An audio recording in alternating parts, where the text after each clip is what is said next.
What's going on, everybody? In this video, what I'm going to do is I'm going to go over um, some of the ways that you can um, know what parts to buy if you're doing a recone from scratch.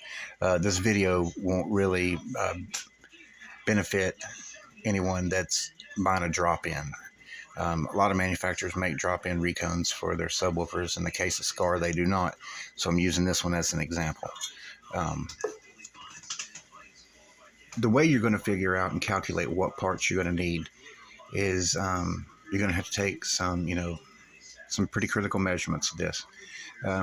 What you want to do is get the subwoofer frame or the basket off if you can. If you cannot, and you had cut your soft parts out and they were whole, or however you cut them out, you can kind of go off of that for some of the parts. But typically what you want to do is get the frame off.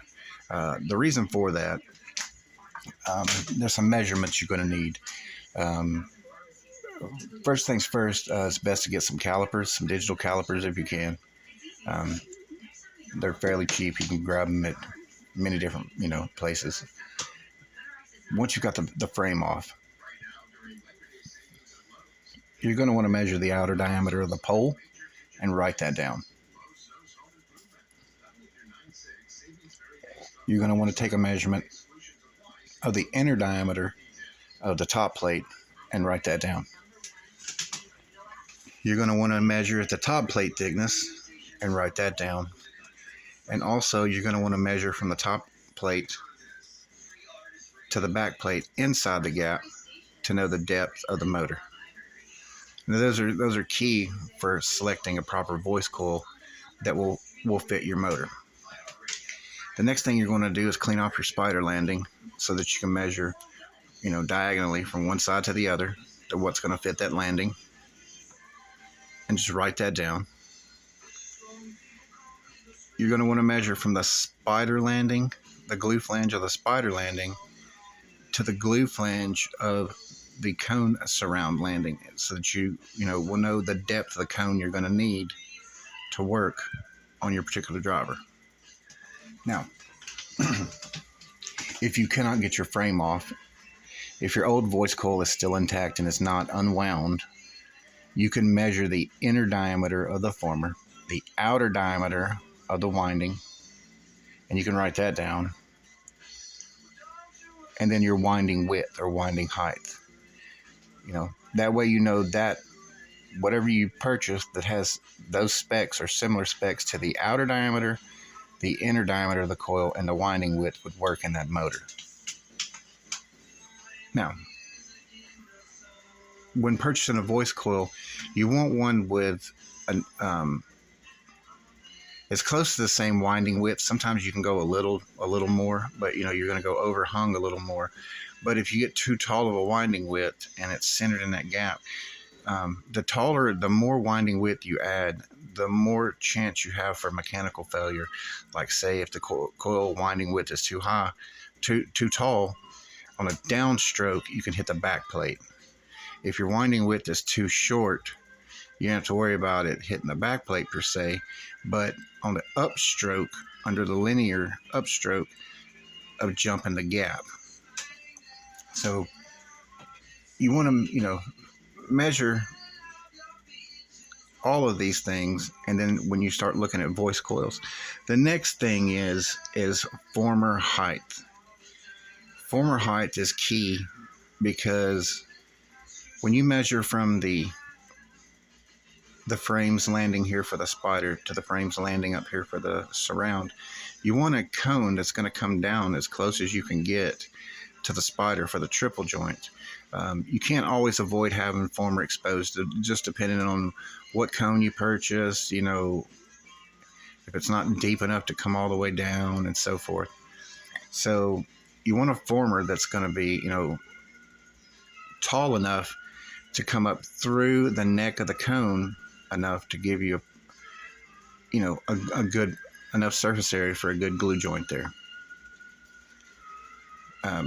You can always have too tall of a former and cut it down, but if you don't purchase a coil with enough former height, You can't make up what you don't have. So it's always best to just measure that. When setting the coil in the gap, um, say you have a 60 millimeter coil, half of that winding width or winding height is 30 millimeters. The top plate on this is 16 millimeters. So what you do is you divide the top plate thickness in half, which is 8 millimeters. So when you find the center of the coil, for instance, at 30 millimeters, because it was 60 millimeters of wind height, at 30 millimeters, you go 8 millimeters north of the center point of the coil. That way, you make you a mark, and that mark will ride flush with the top plate, and the center of the coil will be in the center of that gap.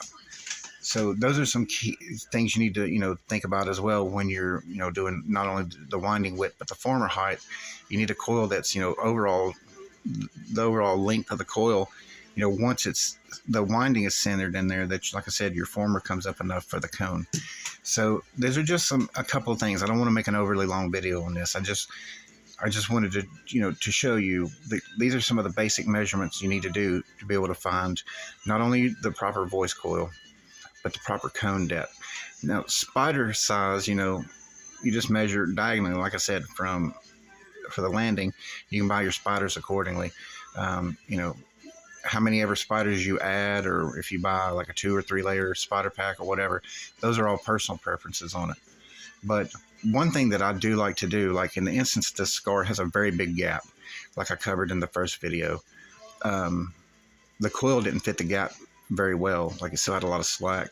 So I didn't go by that at all. I just went, since this uses a kicker voice coil. Well, it don't use a kicker voice coil.